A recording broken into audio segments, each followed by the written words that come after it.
안녕하세요, 예화입니다. 여러분, 여기 있는 이 TV가 얼마짜리 같나요? 오늘은 20만 원대에 구매할 수 있는 샤오미 Mi 프로 4K 50인치 LED TV 가지고 왔습니다. 혹시 가격 잘못 들은 게 아니냐고요? 들으신 게 맞습니다. 과연 샤오미가 이번에도 대륙의 실수를 저질렀는지 한번 보러 가실까요? 사실 TV는 거거익선이라지만 그건 내 시청 환경에 맞는 선이라는 전제가 붙어요. 그래도 크기와 화질이 답답하지 않을 만큼은 돼야 하는데 이게 또 인치나 화질이 좋아질수록 가격이 기하급수적으로 올라가거든요. 그런 측면에서 보면 오늘 리뷰할 샤오미 Mi 프로가 괜찮은 선택지가 아닐까 싶습니다. 먼저 가격은 50인치 4K TV가 29만 8천 원입니다. 에어팟 프로보다 6만 원이 싸고 애플워치의 반값이에요. 다른 크기의 제품들도 보면 55인치 32만 9천 원, 65인치 49만 8,190원인데 가격이 좀 어색할 정도지 않나요? 국내 중소기업들만 봐도 30만 원 후반대의 가격이 형성되어 있고 메이저급도 60만 원에서 70만 원 정도 선이에요. 스펙이 조금 다르겠지만 가격이 적게는 5만 원, 크게는 40만 원까지 차이가 나거든요. 쿠팡에서 구매했고 자가 설치긴 했지만 이 정도 사이즈는 설치하는데 어렵지 않았어요. 그리고 로켓 배송이라서 다음날 바로 왔습니다. 로켓 회원비 올리지 말아주세요. 설치하자마자 제가 친구들한테 보내면서 얼마 정도일 것 같아? 하니까 TV를 좀 아는 친구들은 그래도 40만 원 선, TV를 모르는 분들은 100만 원 정도 하지 않아? 라고 하더라고요. TV를 보기도 전에 뭔가 이득 본 것 같은 좋은 기분? 디스플레이 쪽을 한번 살펴보면 Mi 프로는 LED 패널이 탑재가 됐는데요. OLED에 비해서 색 재현율과 명암비가 아쉬운 건 사실이지만 일반적인 영상 시청에는 문제될 게 없죠. 이 가격에 4K라는 게 사실 믿기지 않을 정도인데요. 4K로 나오는 TV가 아무리 많아졌다고 해도 20만 원대는 혁명 아닌가요? 화질은 유튜브 고화질부터 넷플릭스까지 깔끔하게 나오고 영화, 드라마, 스포츠 등 여러 영상을 봤는데 전반적으로 만족스러웠어요. 색감부터 보자면 할리우드 영화 산업의 표준색 영역을 나타내는 수치인 DCI P3의 90%와 돌비 비전 HDR10을 지원한다고 하는데 이 정도면 충분한 스펙이긴 하거든요. 테스트로 4K로 된 이 영상 저 영상을 많이 봤는데 밝기가 조금 낮은 것 빼고 전반적으로 좋았습니다. 꽃 색깔이나 바다 색깔도 쨍하게 잘 나오고 건물색이나 벽돌 질감 같은 재질 표현도 나쁘지 않았어요. 간혹 저가형 TV는 빠른 움직임을 잘 못 잡아서 스포츠 경기 때 끊김 현상이 있잖아요. 축구 경기와 액션 영화에서 움직임이 고가의 LED TV와도 큰 차이가 없었다고 느껴졌습니다.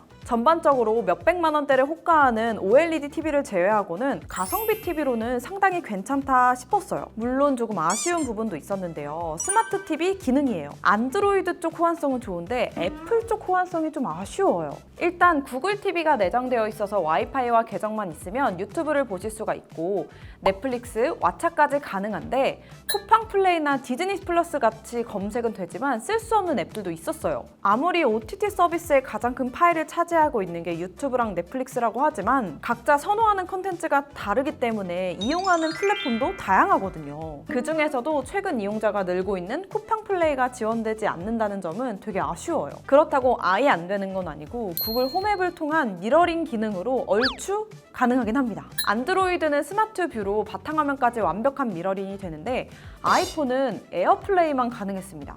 신기한 건 에어플레이를 누르고 폰의 창을 닫고도 화면은 그대로 재생된다는 건데요. 이건 샤오미 TV만의 문제가 아니라 제가 쓰고 있는 삼성이나 LG TV도 마찬가지라서 호환성의 문제가 아닐까 싶습니다. 구글 홈앱 외에는 미라캐스트를 이용한 방법도 있는데요. 미라캐스트는 TV와 휴대폰 각각 설치해줘야 하고 광고와 결제 유도창이 많이 뜨는 데다 연결도 잘 되지 않아서 구글 계정 사용이 가능하다면 구글 홈 앱 사용하시는 걸 추천해드립니다. 사실 초고가형이 아닌 이상 사운드 성능은 크게 기대를 안 하는 게 좋은데요. 물론 별도의 사운드바나 스피커를 구매하시면 가능하긴 하지만 그럼 뭔가 배보다 배꼽이 더 커진 느낌? 스펙을 말씀드리자면 중급형에 들어가는 12W 스피커가 이 방향으로 탑재되어 있고 돌비 오디오와 DTS 버추얼 X가 적용되었습니다. 물론 돌비 애트모스를 지원하진 않고요. 가격 때문에 기분이 좋아져서 그런 건진 모르겠지만 뭔가 머리 위로 소리가 지나가는 것 같은 입체적인 느낌이 들긴 했습니다. 소리 들려드릴게요.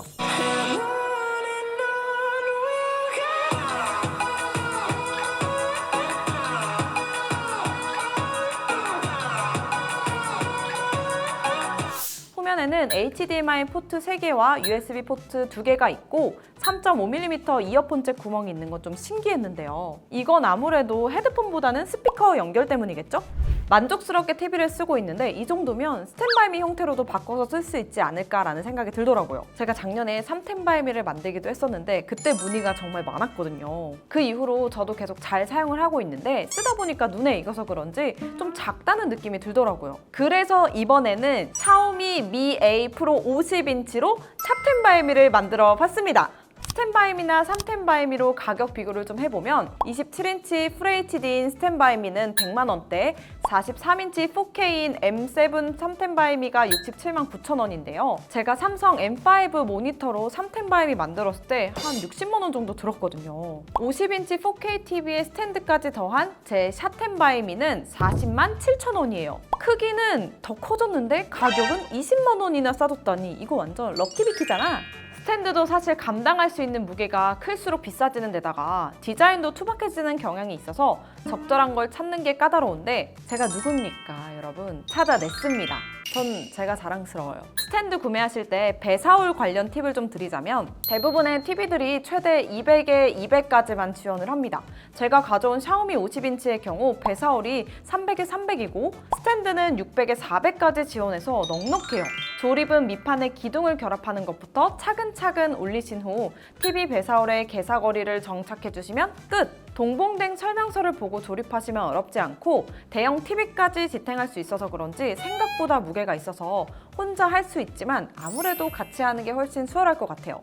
선반은 기둥 원하시는 높이에 어디에나 달 수 있게 설계가 되어 있는데 저는 기둥 접합 부분을 가려줬고 선도 잘 정리해서 기둥 안쪽으로 넣었더니 깔끔하게 정리가 됐어요. 자, 이제 완성된 모습을 한번 보여드릴게요.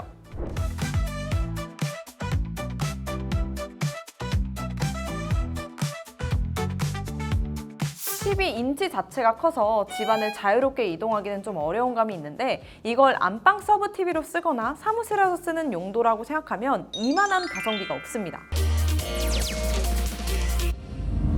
사실 이 제품을 리뷰하기 전에 고민을 좀 했었어요. 50인치를 사볼까 아니면 86인치를 사볼까 했었거든요. 심지어 샤오미 86인치가 149만 원입니다. 물론 놓을 공간이 없어서 안 사기는 했는데 이렇게 보면 샤오미가 가격 측정을 기가 막히게 하는 것 같아요. 물론 규모의 경제라서 가능한 일이겠지만 소비자 입장에서는 이 정도면 가성비 아닌가요? 다음에는 86인치도 한번 리뷰해 볼 테니까요. 댓글 많이 남겨주세요. 그럼 우린 다음 영상에서 만나요. 안녕!